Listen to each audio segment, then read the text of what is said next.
That transfer gets voided or I ride to the governor tonight." Bernard Donnelly's voice was low, controlled, and carved from something harder than granite. He stood in the middle of Commissioner Harlan Pruitt's mahogany-paneled office in Caldwell, Kansas, his hat in his left hand and his right hand resting on the worn leather of his gun belt, and he did not blink. The oil lamp on the desk threw amber shadows across the deep lines of his face, and those brown eyes of his held a fury that had been building for 3 weeks, 4 days, and roughly 6 hours since the transfer order had arrived in a sealed envelope on his desk. Commissioner Pruitt was a soft man who wore expensive vests and kept his fingernails clean. He was not accustomed to being spoken to like that inside his own office, and a red flush climbed up from beneath his collar and settled into his jowls. He straightened in his leather chair and set his pen down with a deliberate click. "Sheriff Donnelly," he said carefully, "you are walking a very dangerous line right now." "I walked that line when I pinned on this badge," Bernard said. "I walked it when I cleaned up the Redmond gang in '68. I walked it when I sat 3 days in a ravine during the worst ice storm this county has seen in 20 years, waiting on a confession from a man who killed 2 families. So do not stand there and tell me about dangerous lines, Commissioner. Tell me instead why you signed a transfer order for a prisoner who is the key witness in the Holcomb land fraud case, a case I have been building for 11 months, and tell me why that transfer moves her to a federal holding facility in Wichita, where she will be unreachable to my jurisdiction and completely alone." He placed both palms flat on the desk and leaned in. "Tell me why Eudora Dalton suddenly needs to be somewhere else." The silence in that office was thick enough to choke on. 3 weeks earlier, it had started simply enough, though nothing that involved Eudora Dalton could really be called simple. Bernard had learned that lesson within approximately 40 minutes of meeting her. The town of Harlow Creek, Kansas, sat along the Arkansas River like a man leaning against a fence post, tired but not quite ready to sit down. It had a main street of packed dirt, and a collection of buildings that represented the full spectrum of frontier ambition, from the solid brick facade of the First Bank of Harlow Creek to the barely standing linta that served as the blacksmith's secondary storage shed. There was a church, a general store, a feed supply run by the Metzger family, a hotel called the Caldwell Arms despite being nowhere near Caldwell, a saloon called the Resting Mule, and a jailhouse that Bernard Donnelly had made the most orderly, well-maintained building in the entire county.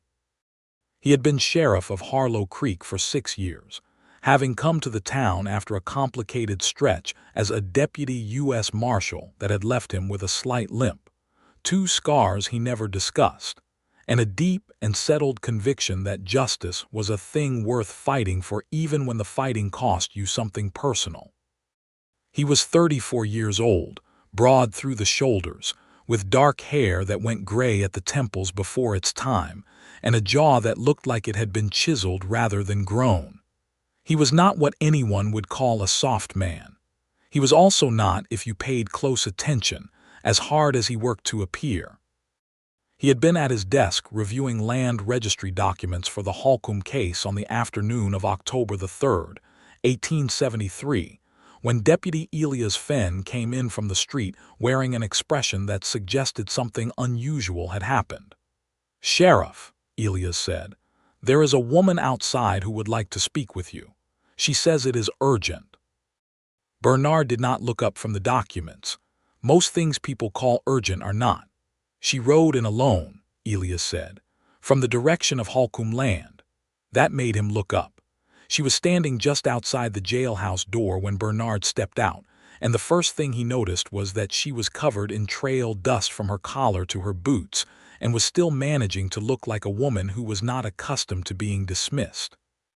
She was perhaps 28, with dark auburn hair that had come partially loose from its pins and green eyes that were taking his measure with a directness that most people in Harlow Creek reserved for cards and livestock. She held the reins of a gray mare in one hand, and in the other she held a leather satchel that she clutched like it contained something valuable enough to die for. "You are Sheriff Donnelly?" she asked. "I am," he said. "My name is Eudora Dalton," she said.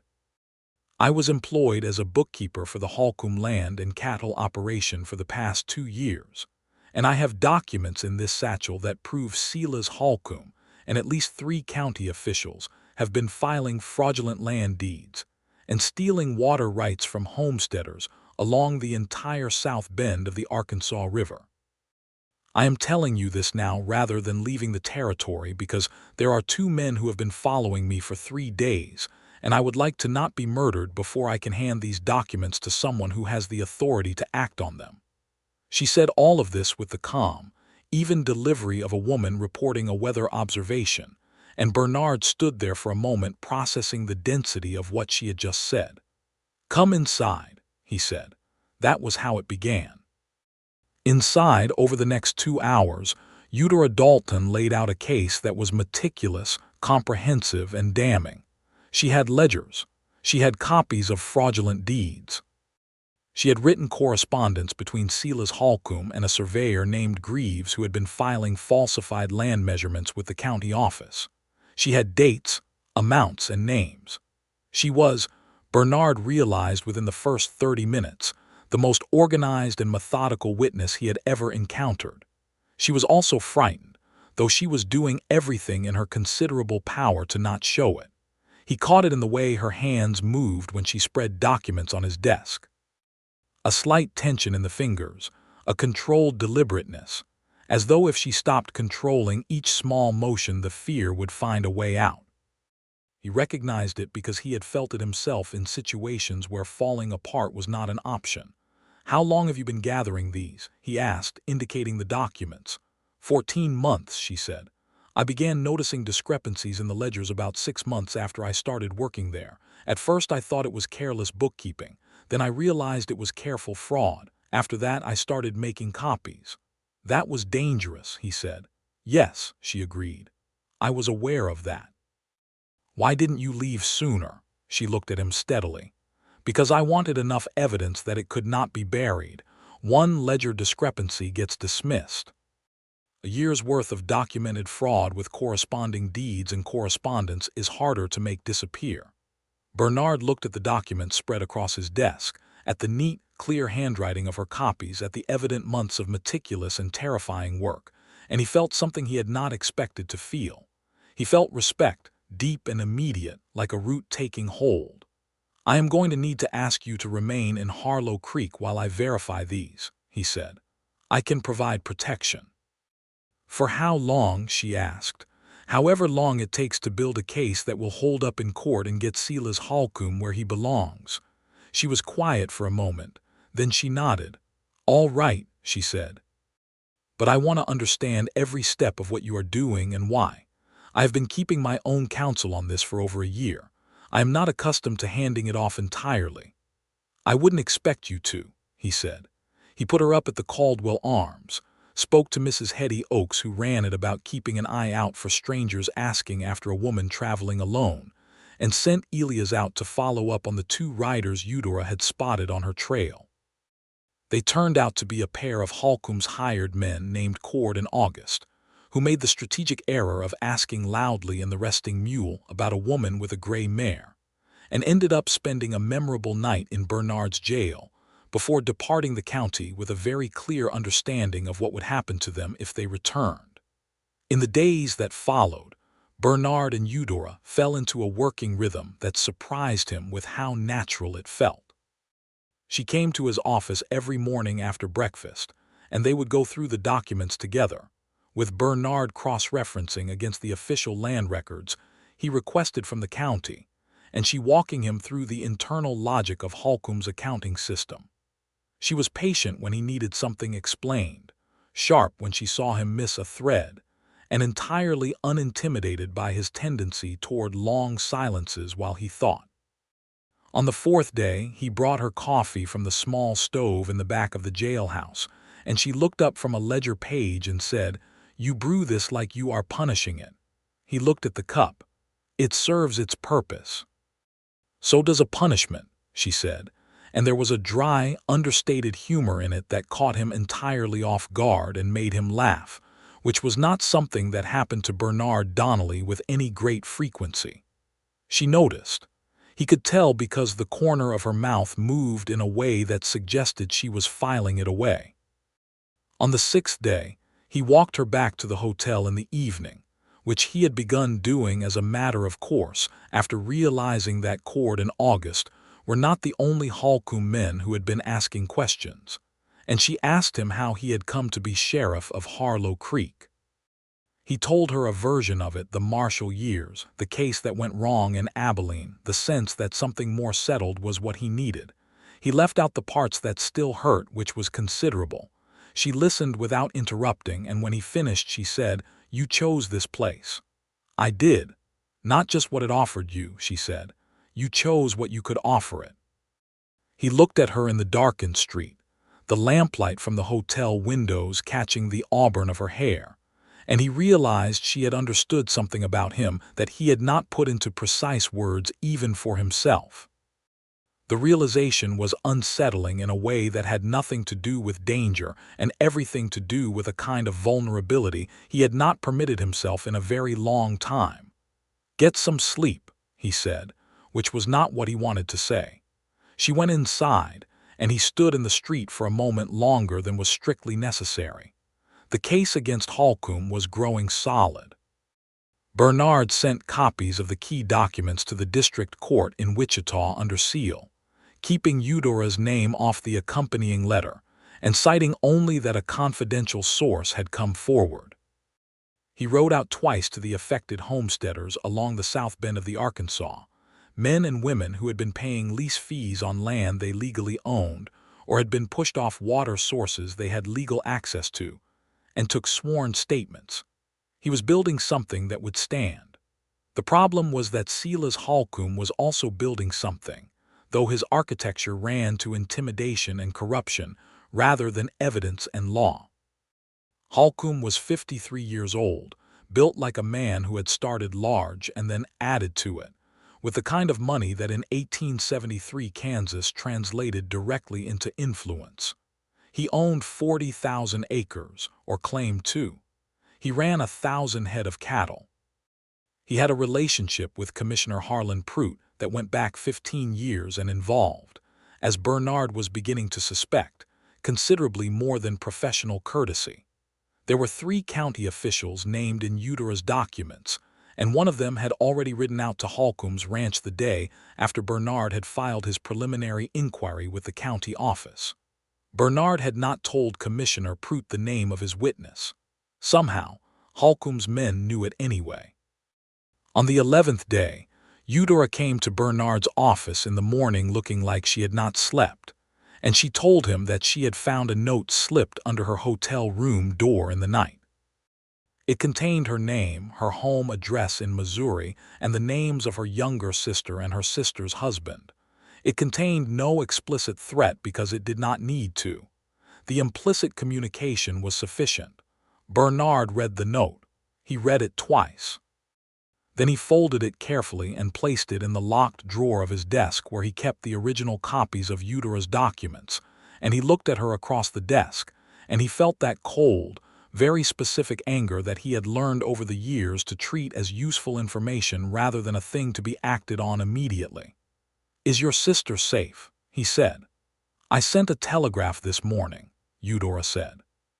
"She and her husband are going to her husband's family in Illinois for a while. I told her it was a visit, but I think she understood." "That was smart." "I am generally smart," she said, and her voice had the thinnest edge of something that was not quite steadiness. "But I want to be honest with you, Sheriff. I have been handling this alone for over a year, and I am very tired of being afraid, and I am trying very hard not to let that compromise my thinking." Bernard looked at her for a long moment. "What would help?" he asked. She seemed surprised that he had asked that rather than simply reassuring her that everything would be fine. "Knowing that the people who are doing this will actually face consequences," she said. "That is what would help." "I intend to provide that," he said. "I know you do," she said, and her green eyes held his without wavering. That is why I rode into Harlow Creek. Something passed between them in that moment that was warm and steady and entirely outside the professional framework of witness and lawman, and Bernard was aware of it and chose, with some effort, to set it aside because the timing was wrong and the situation was complicated and he had a case to build. He did not, however, stop noticing it. He sent a wire that afternoon to a fellow he knew in the U.S. Marshal's office in Wichita, a man named Caulfield who was reliable and discreet, outlining the Holcomb situation and requesting advice on federal jurisdiction. Caulfield wired back within 2 days. The water rights fraud had federal implications because 2 of the affected land grants had been issued under federal homestead provisions. Holcomb was not just a county matter. He was, potentially, a federal matter, and that changed the scope of what could be done significantly. Bernard told Eudora this on the 13th day while they were walking the main street in the early evening, which had become a habit of theirs partly because she found the close air of the jailhouse office oppressive by late afternoon, and partly because Bernard found that he thought more clearly when he was moving. She listened carefully and asked 3 sharp questions about what federal jurisdiction would mean for the timeline of the case, and he answered them, and she was quiet for a stretch as they walked past the general store and the feed supply and the darkening storefronts. "You actually expect me to understand all of this," she said. It was not quite a question. "Why wouldn't I?" He said. She gave him a sideways look that had something complicated in it. Most men in positions of authority tend to simplify things when speaking to women, or avoid the specifics entirely. "That would make my job considerably harder," he said. "You are the one who built the case. Why would I keep the legal framework from you?" She was quiet again for a moment. Then she said, "You are a peculiar man, Bernard Donnelly." It was the first time she had used his name without the prefix of sheriff in front of it, and he noticed it in the way you notice a change in the weather, not dramatically, but with a heightened attention. "I have been told that before," he said. "I imagine you take it as a compliment." "I take it as accurate," he said. She laughed, a real laugh, the kind that came from the chest rather than just the throat, and in the gathering dark of the Harlow Creek evening it was one of the most uncomplicated things he had heard in a very long time. On the 15th day they had a real argument. It started because Bernard had decided, without consulting her, to move the original documents to the bank vault, citing security concerns.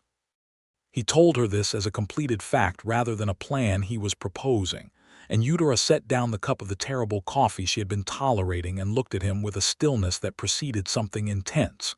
"You moved documents that I gathered and brought to you," she said, "without telling me." "For their safety," he said. "They are my documents," she said. "The labor of over a year of my life and the risk of my personal safety to gather. You do not move them without telling me first." "The jailhouse is not. I understand the jailhouse's security limitations," she said, and her voice was controlled but her eyes were not soft. "I also understand that I have a right to know where the evidence that is the entire foundation of my situation currently resides. What if something had happened to you and I needed to access them? What if I needed to prove to someone else where they were?" He saw the logic immediately, which did not make being wrong about it less uncomfortable. "You are correct," he said. She blinked. "I am sorry." "You are correct," he repeated. "I should have told you first. I made a decision that affected your situation without consulting you, and that was wrong. I apologize." The anger in her eyes shifted into something more uncertain. She had clearly been prepared to argue further and now did not need to, and the adjustment took a moment. "All right," she said carefully. "The documents are in Vault 3 at the First Bank under the name R. Connolly, which is a reference account I use for sensitive materials," he said. "You should know that. You should also know that this," he pulled a small brass key from his desk drawer, "opens the inner lock.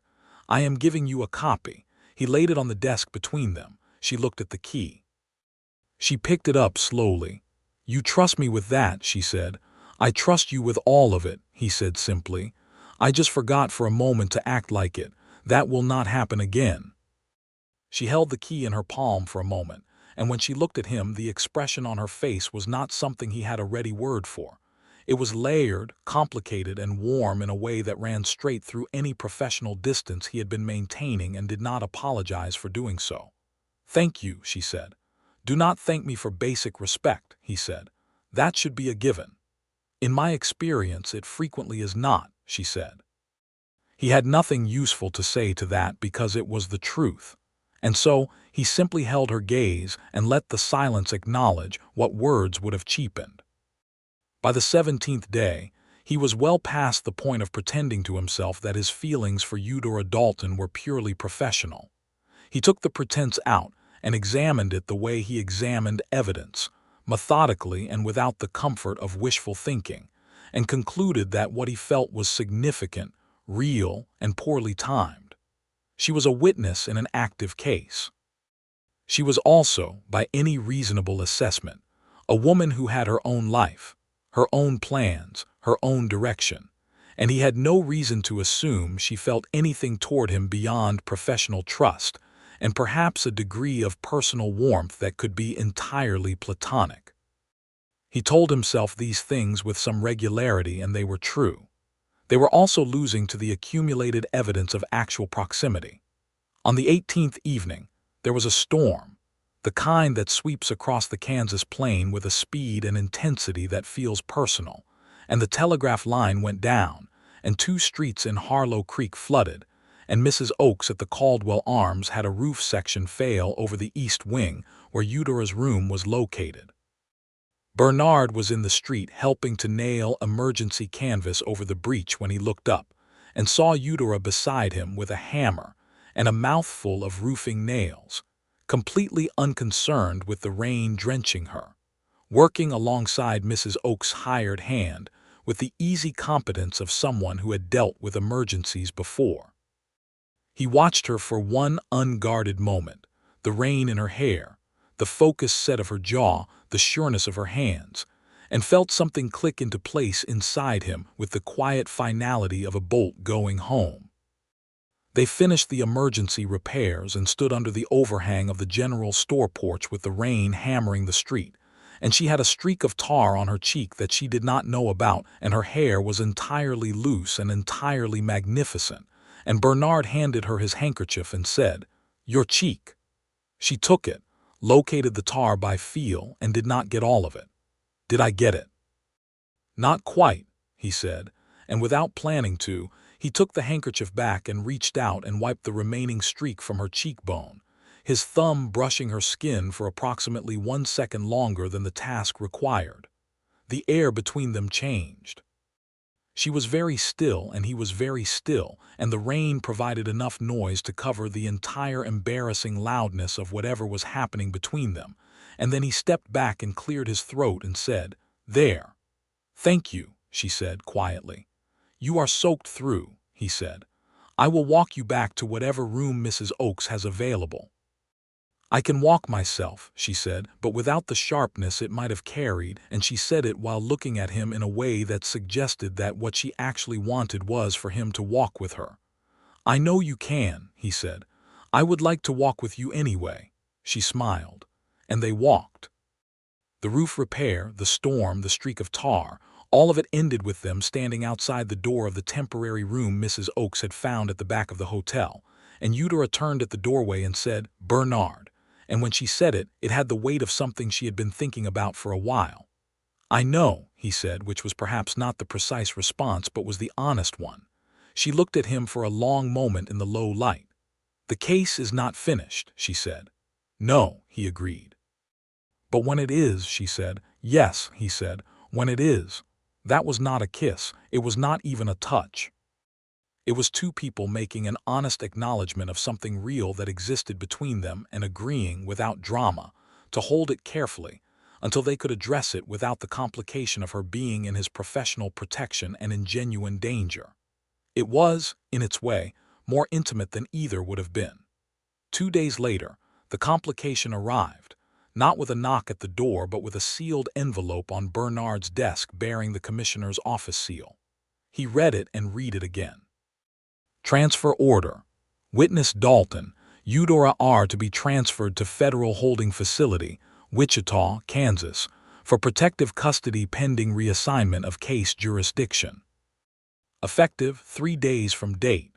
The cold that moved through him was not fear.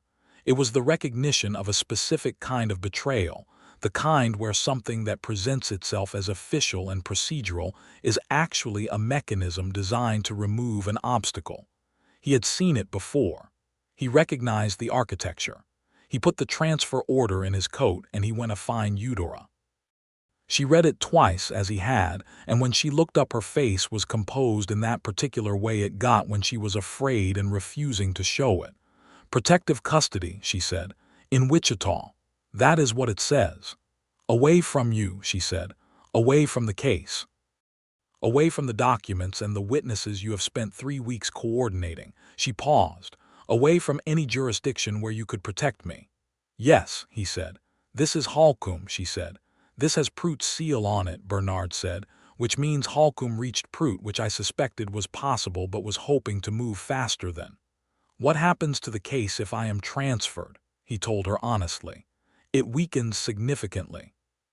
You are the only person who can speak to the internal documentation of the fraud from the inside.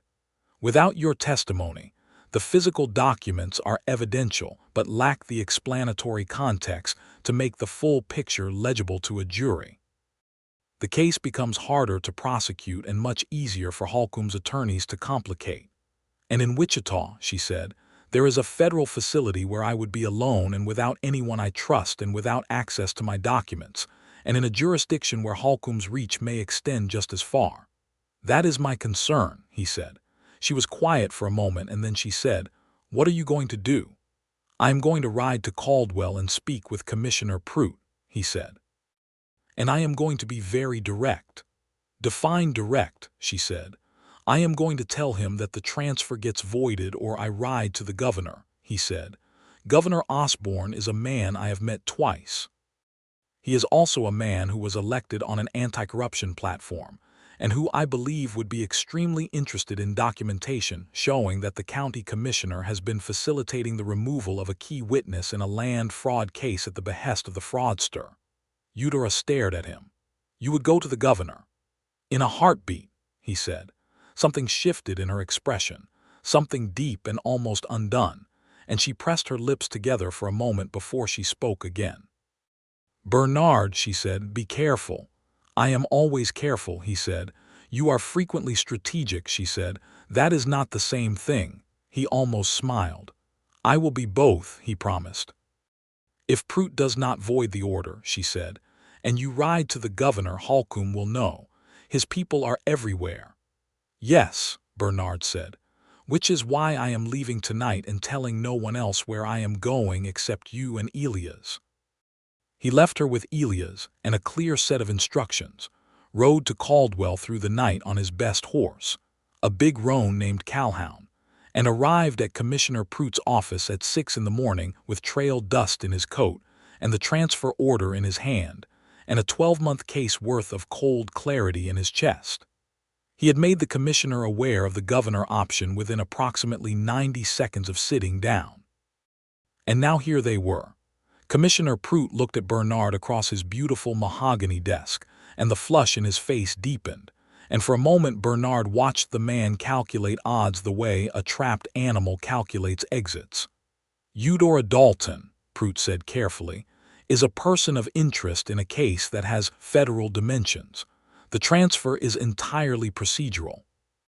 The transfer was filed 4 hours after one of the 3 county officials named in her documents met with Silas Holcomb at his ranch, Bernard said. I know because I have someone watching Holcomb's road. That is not procedural, Commissioner. That is responsive. You know it and I know it, and the governor would find the timing interesting. Pruitt's jaw tightened.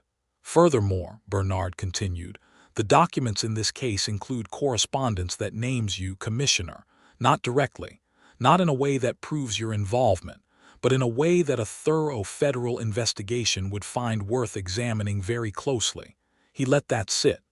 Now, I do not believe you are a corrupt man by nature. I believe you are a man who has been in a relationship of mutual benefit with Silas Holcomb for a long time, and who made decisions without fully reckoning with where they would lead. That is different from malicious fraud, and a judge might see it that way too if the right case is presented. Pruitt's hands were very still on the desk. What I am offering you, Bernard said, is a choice. Void the transfer order. Allow the case to proceed through my jurisdiction. Cooperate with a federal inquiry when it comes, and it will come regardless of what you do today. Do that, and the nature of your cooperation becomes part of the story. Fight it, remove my witness, and obstruct this case, and the entire story comes to light, including your role in it, and there will be no version of that story in which you come out well. The silence stretched. Pruitt reached for his pen. He signed the voiding order with a hand that was not entirely steady, and he pushed it across the desk without meeting Bernard's eyes. Bernard took it, folded it, placed it in his coat with the precision of a man who had just won something that mattered enormously. You have made a good decision, Bernard said. He rode back to Harlow Creek. He arrived in the late afternoon, road-worn and tired, and carrying the voided transfer order and a new set of problems, because he was under no illusion that Pruitt's cooperation ended the danger. Holcomb still had money, still had men, and still had every motivation to prevent the case from reaching court.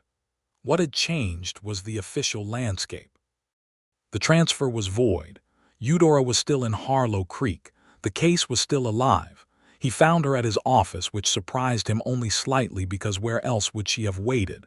She stood up when he came through the door and looked at his face and said, "He voided it." "He voided it," Bernard confirmed. And she crossed the office in 3 steps and took his face in both her hands and kissed him. It was not a careful kiss. It was not the measured, restrained acknowledgement of feeling that their conversations had been. It was the relief and the gratitude and the fear that had been living behind her composure for 3 weeks, finding a sudden and honest exit. And Bernard, who had been carrying his own impossible accumulation of feeling with great discipline for 17 days and roughly 4 hours, kissed her back with a thoroughness that made very clear that the discipline was over. When they separated, she was slightly breathless, and he was holding her by both arms as if one of them might otherwise drift away. "The case is not finished," he said, because he had said it before and it was still true. "No," she agreed, and she was smiling. "But we established that when it is." "We did," she said. He pressed his forehead to hers for one moment, just one, and then he straightened and cleared his throat and said, "Elias is going to have something to say about this." "Elias has been making significant eyes at Mrs. Oakes for 4 years, Eudora said. "He is in no position to have anything to say." Bernard laughed. The following 10 days were the most intensive of the case. Bernard worked with Caulfield at the marshal's office in Wichita to formalize the federal component of the investigation. He took 3 additional sworn statements from homesteaders. Eudora spent long hours with the documents, preparing a comprehensive written account of the fraud from the perspective of someone who had managed the internal bookkeeping, a document that would ultimately become one of the most significant pieces of evidence in the subsequent federal proceedings. And they found time, in the margins of the work, for each other. It was not simple or smooth, because neither of them was a simple or smooth person. Eudora had a directness and an independence that occasionally ran headlong into Bernard's tendency to protect first and consult second. And they had 2 more arguments in those 10 days. One about his decision to put an additional guard on the hotel without telling her, and one about whether she should be present at a meeting with federal agents from Wichita that he had initially suggested she sit out. She won both arguments, or more accurately, he recognized she was right in both cases, which amounted to the same thing. But they also had evenings. They sat on the porch of the Caldwell Arms with coffee, or walked the quieter streets, or sat in the jailhouse after the official work was done and talked about things that had nothing to do with land fraud. She told him about Missouri, about her parents who had died in close succession when she was 19 and left her and her younger sister to manage, about working as a teacher for 3 years before she found that bookkeeping suited her better and paid more, about the fierce independence she had built by necessity and then discovered she preferred, about the sister she worried about even as the sister drove her to distraction. He told her about his father, who had been a lawman in Ohio before coming west, about the years as a marshal, including the parts he usually left out, about the case in Abilene that had gone wrong, a case involving a man who turned out to be innocent of the crime Bernard had been so certain he was guilty of, and how that had reorganized his entire understanding of certainty, about why he chose Harlow Creek, about the things he had given up in choosing a small town and the things he had gained. She listened the way she did everything, with full attention and without the need to fill every silence, and she understood the parts he said and the parts he did not say, and the combination was terrifying and also the most comfortable he had felt in longer than he could accurately calculate. On the 27th day, Silas Holcomb was arrested. It did not happen the way arrests in the dime novels happened. No showdown in the street, no dramatic confrontation under a noon sun. It happened at 8 in the morning when Bernard rode out to the Holcomb Ranch with 2 federal marshals from Wichita and a warrant that covered fraud, theft, conspiracy, and 3 related counts. And Holcomb, who was a large man and a dangerous one, looked at 3 lawmen on his porch with proper warrants and made the calculation that a man of his intelligence and resources could fight this in court better than he could fight it in the yard, and he came quietly. It was not dramatic. It was the quiet collapse of something that had seemed immovable, and it was deeply satisfying. The county officials named in the documents were served papers the same day. 2 of them immediately retained lawyers. One of them, the one who had ridden to Holcomb's ranch to warn him, was arrested on a separate obstruction charge. Commissioner Prout, true to the deal Bernard had laid out in his office, submitted a formal cooperation agreement with the federal investigation that same week. The extent of his involvement turned out to be less than Bernard had suspected, confined to 2 instances of looking the other way on land registration irregularities, and his cooperation weighed in his favor at the eventual hearing. Eudora was notified officially that she would need to remain available for federal proceedings, but that the immediate protective custody requirement was dissolved. She was a free woman in the sense she had always been, but now there was no legal obligation holding her in Harlow Creek. The awareness of this sat between them when he told her, and she looked at him across his desk and said, "I have been thinking about what comes next." "As have I," he said. "I like Harlow Creek," she said. "It is a good town," he agreed. "I like it specifically," she said, with a look that made it clear she was not talking about the architecture.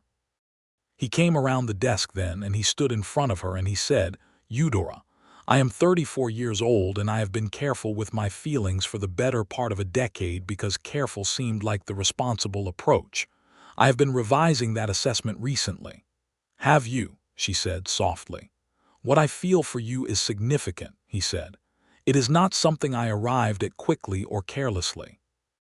It is not gratitude or proximity or the particular intensity of a dangerous situation. It is something I recognize as real and durable and worthy of serious consideration." She was watching him with those green eyes that gave nothing away unless she chose to give it, and she chose now. "I came to Harlow Creek with documents and a gray mare and 14 months of fear," she said. "I did not come expecting anything except legal protection. But you," she paused. "You treated me like a person with a mind and a right to information and a stake in decisions that concerned me. You argued with me when you disagreed with me. You apologized when you were wrong. You gave me a key." She smiled. "I am not accustomed to being treated with full seriousness, Bernard. I find I am extremely fond of it." "I am extremely fond of you," he said. She reached out and took his hand. In the weeks that followed, Harlow Creek learned, with the efficiency of a small town that managed information like a public resource, that their sheriff and the woman who had blown open the Holcomb fraud were keeping company. Opinion was, with a few significant exceptions, favorable. Mrs. Oakes at the hotel was openly delighted. Elias Fenn was philosophical and bought them both coffee from the real coffee at the general store, which tasted significantly better than what came from the jailhouse stove. The Metzger family, who ran the feed supply, presented Eudora with a jar of preserved peaches, which was a form of communal blessing that she accepted with genuine pleasure. The federal proceedings began in November, with Holcomb facing charges in a Wichita federal court. Eudora's testimony was given in early December, and Bernard accompanied her to Wichita. She testified for 2 days, and she was precise and compelling and utterly unflappable under cross-examination by Holcomb's attorney, who made the error of underestimating her for approximately 10 minutes before being forced to recalibrate entirely. Bernard sat in the gallery and watched her, and felt something that he supposed was pride, though it mixed with other things, with the awareness of her courage, with the knowledge of what it had cost her to gather and carry this evidence for 14 months alone, with the simple and complete knowledge that this woman was one of the most remarkable people he had ever encountered. Holcomb was convicted in January of 1874 on 6 of 8 counts and sentenced to 12 years in federal prison. The 2 cooperating county officials received lesser sentences. The official who had attempted obstruction received 4 years. Commissioner Prout received a substantial fine, a formal censure, and lost his position, which was not a light consequence for a man of his particular vanity. The homesteaders along the south bend of the Arkansas River began receiving formal notifications of restored land rights in February. Bernard rode out personally to deliver several of them. One family, the Calderwells, who had 3 children and had been paying illegal lease fees for 2 years, sat him down to dinner, and the youngest boy, who was perhaps 7, asked him solemnly if he was actually the real Law, and Bernard told him yes, and the boy nodded with the profound satisfaction of someone whose understanding of justice had been confirmed rather than complicated. He told Eudora about it that evening, and she laughed, and then her expression went quieter and she said, "That is why you do this." "Yes," he said simply. She had, by this point, settled into Harlow Creek with a definitiveness that was more thoroughgoing than she had perhaps initially intended. She had taken on a bookkeeping arrangement with 3 businesses in town: the general store, the feed supply, and a new hardware concern that had set up on the east end of Main Street, because Eudora Dalton without productive work was not a thing that lasted long. She had a room at the Caldwell Arms that she had made considerably more habitable with some practical improvements she had negotiated with Mrs. Oakes. She knew by name every resident of Harlow Creek who had any dealings with the businesses she managed, and she had, entirely without planning to, become the person several of the local women came to when they needed someone to think through a practical problem without judgment. Bernard watched this and felt something warm and large settle deeper in his chest. On a Sunday afternoon in early March, 1874, he took her for a ride out along the Arkansas South Bend, the land that had been at the center of everything. The spring was just beginning to arrive in the tentative way it arrived in Kansas, a softening of the light, a greening at the edges of things, a sense that the long cold had reached its limit. They rode for a while, without speaking, in the companionable quiet that had become one of his favorite things about being with her. Then they stopped at a place where the river made a wide bend and the light was striking the water and the cottonwoods were just beginning their pale new growth. He got down from his horse and helped her down, and they stood at the edge of the river, and he said, "I want to ask you something." She turned to face him. "I want to ask you to marry me," he said, "not in the near future in a hypothetical sense. I want to ask you now, specifically, with full understanding that you are a person who values her independence and her ability to make her own decisions, and that I would not want to marry someone who was not fully herself. I want to ask you because I love you, which I am aware is a significant word, and I do not use it without meaning it entirely." Eudora was very still. "I love the way you think," he continued, because he had thought about this and intended to say it properly. "I love your directness and your courage and your humor, and the way you handle things that are genuinely frightening with a steadiness that I find both admirable and infuriating, because it makes it harder to protect you when you seem so capable of protecting yourself. I love that you called my coffee a punishment. I love that you carried 14 months of evidence and fear and kept it intact and rode into my town and laid it on my desk with the calmness of a person delivering a report. I love you, Eudora Dalton, and I would like very much to share the remainder of my life with you if you are willing." She was quiet for a long moment. Then she said, "Your coffee is genuinely terrible." "I know," he said, "and you will still sometimes make decisions that affect me without consulting me first." "I expect I will," he said. "And you will still correct me, and you will be right, and I will apologize, because that is apparently the pattern we have established, and I have come to consider it one of the better features of my life." She laughed, and it broke into something that was not quite crying but was adjacent to it, and she stepped forward and put her arms around him in a way that was decisive and complete, and he held her at the edge of the winter-receding Arkansas River in the early Kansas spring, and she said against his coat, "Yes, obviously yes. I have been in love with you since you gave me a key to a bank vault." He pressed his lips to the top of her head. "That is a very specific moment to have settled on," he said. "It was a very specific kind of trust," she said. "I know the difference." They were married in April at the Harlow Creek Church, on a day that had the particular golden quality that early spring days sometimes achieve on the Kansas plain, as if the sky itself had made an effort.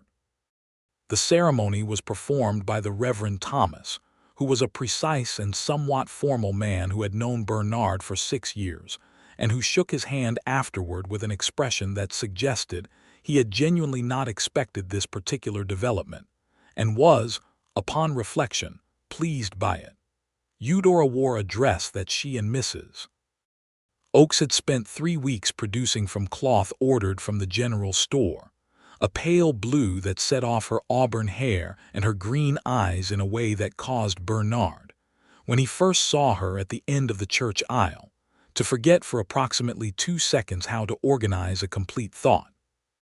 Elia stood up as Bernard's witness and managed, throughout the ceremony, to maintain an expression of dignity that was only slightly compromised by the moisture at the corners of his eyes that he would have denied vigorously if challenged.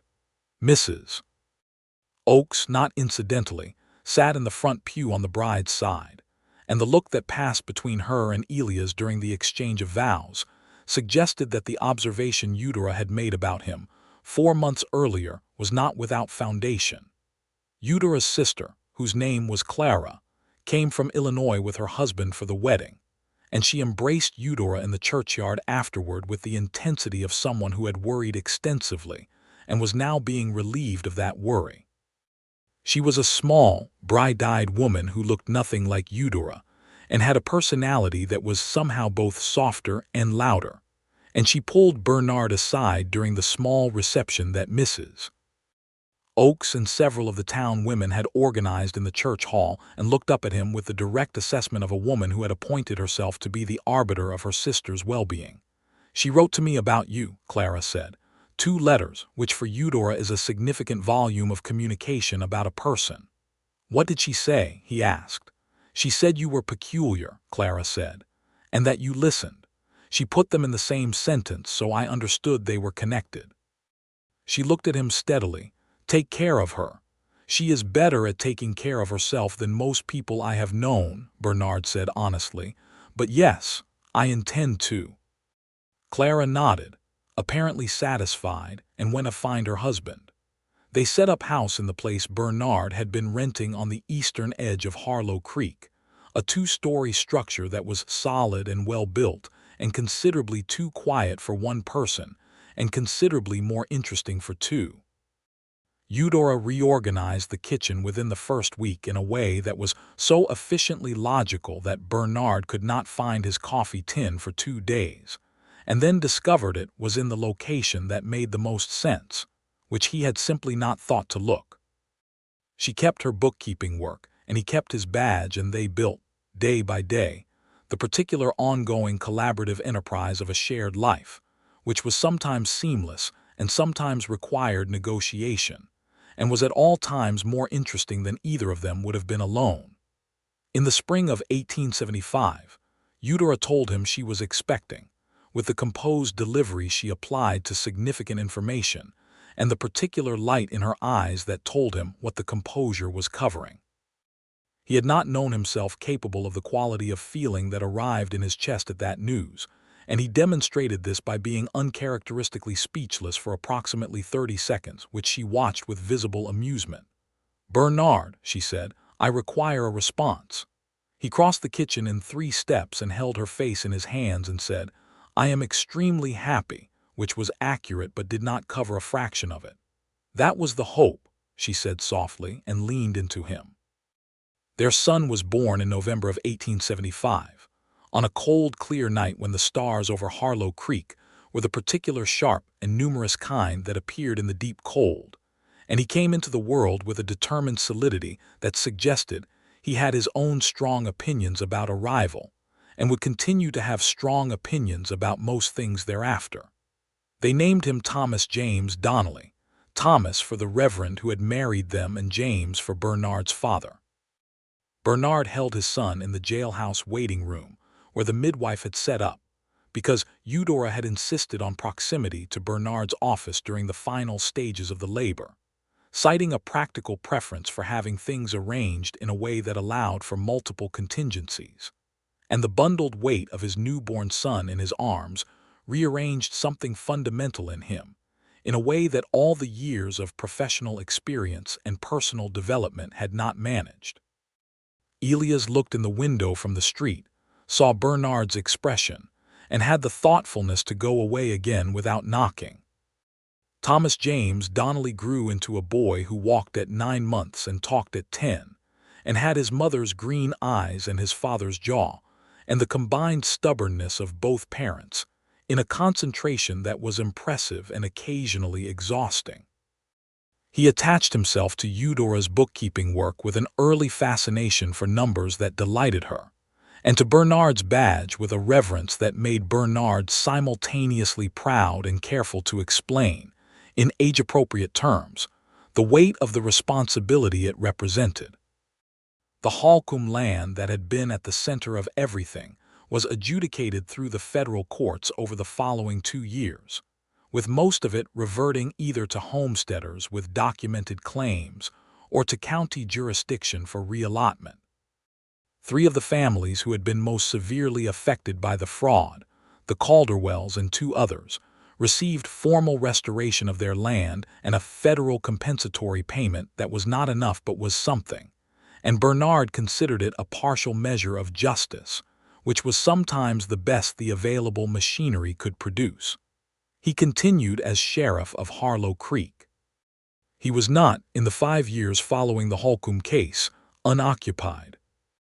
There were the normal conflicts and crimes of a frontier town, a stage robbery in 1875 that he resolved without violence through tracking and negotiation, a dispute between 2 cattle operations over grazing rights in 1876 that required 3 weeks of active mediation, and the invocation of both county law and a newly issued federal range ordinance. And a more personal and ugly matter in 1877, involving a man who had been assaulting his wife for years before she had come to Eudora first, and from Eudora to Bernard, and from Bernard to the mechanisms of law that could provide protection and consequences. The wife in that case, a woman named Margaret Prudhomme, ended up staying in Harlow Creek after her situation was resolved, and she and Eudora developed a friendship of the uncomplicated kind that forms between people who have seen something real in each other. Bernard approved of this in the way he approved of most things Eudora chose to do, which was to say he recognized it was none of his business to approve of and was glad of it anyway. Elias Fenn and Mrs. Oakes, whose full name turned out to be Harriet, were married in the summer of 1876, in the same church where Bernard and Eudora had been married, with the Donnellys in the front pew and Elia's wearing a look of such profound and slightly stunned happiness that the entire assembly found it genuinely moving. In the fall of 1877, Eudora told Bernard she was expecting again, and this time he was not speechless, having had the benefit of prior experience, and he said immediately, "Good," which was not the most eloquent response but was delivered while holding her by both hands with an expression that she later described to her sister as looking like a man who had received very good news about something important, which was accurate. Their second child was a girl, born in March of 1878, with her father's dark hair and an expression, within approximately the first hour, that suggested she had assessed her surroundings and found them adequate for now.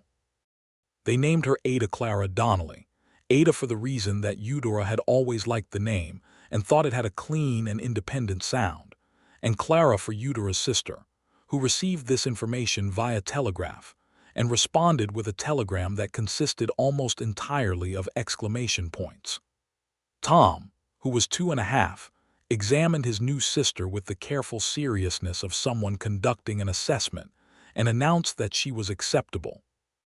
Ada, for her part, spent the first weeks demonstrating that she had views on schedules and attention that were not negotiable, and Bernard, who had believed himself a patient man, discovered new dimensions of the quality. The year 1878 brought other things besides Ada's arrival.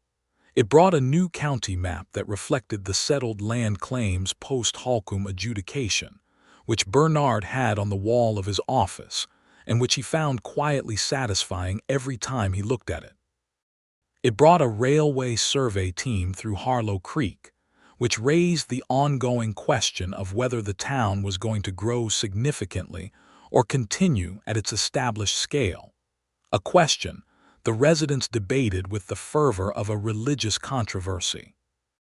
And it brought, late in the fall, a letter from a federal official in Washington that notified Sheriff Bernard Donnelly that his work on the Holcomb land fraud case had been formally recognized in a federal review of Western land administration practices, and that the case had been cited as an exemplary model of county-federal cooperation in addressing systemic fraud against homesteaders. He showed Eudora the letter that evening. She read it and handed it back and said, "This is all very official and they have not mentioned you at all by name, only your office." "The office is what the work was for," he said. "The work was done by a person," she said, "you. And by a woman who spent 14 months in terrifying circumstances gathering evidence," he said. "Your name is not in there either." She was quiet for a moment. Then she said, "I know, but it changed things for the families who got their land back, for the people who can now drink from their own water. That happened. The letter does not change that it happened." "No," he agreed. "It does not." He put the letter in the file where he kept the documents of the case, which he had retained not as trophies but as history, because he believed that what had happened deserved to be on record somewhere that was not a court document or a government report, somewhere that was personal and specific to Harlow Creek and the people who had lived through it. Tom was old enough by 1879 to sit at Eudora's bookkeeping table and practice his letters and numbers, which he did with fierce concentration, and to trail after his father on short and carefully supervised errands around town, during which he asked questions with a relentlessness that Bernard found both endearing and occasionally staggering. He asked why the jail had bars, why horses needed shoes, why the river ran east, why some people were unkind, why some people were brave, whether his father was always brave or sometimes afraid. That last question, asked on a Tuesday afternoon in September, sitting on the jailhouse steps in the late summer sun, brought Bernard to a full stop. "Both," he said honestly, "sometimes at the same time." Tom considered this with his mother's quality of deliberation. "That is good," he decided. "Because if you were only brave and never afraid, you would be stupid brave, and that is different."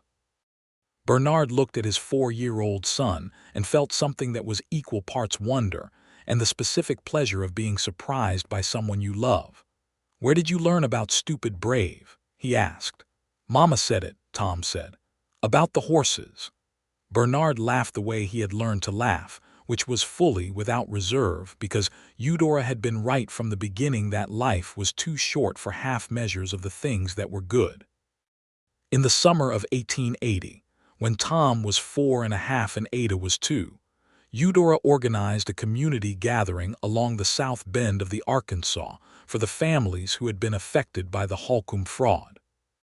It was not a legal proceeding or an official event. It was food and children and the simple act of being together on the land that had been fought for, and Bernard stood at the edge of it and watched his wife move through it, talking to the Calderwells' eldest daughter, crouching to speak to a small boy who had scraped his knee, laughing with Margaret Prudhomme over something he could not hear.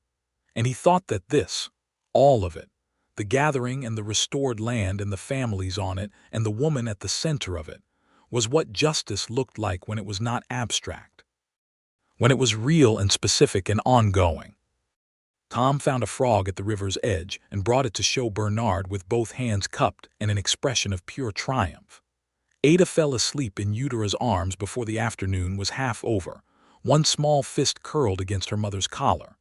The sun moved west over the Kansas plain and the cottonwoods threw long shadows, and the river ran easy over its stones, and Bernard Donnelly stood in the middle of the life he had built and felt, fully and without qualification, that it was enough, more than enough.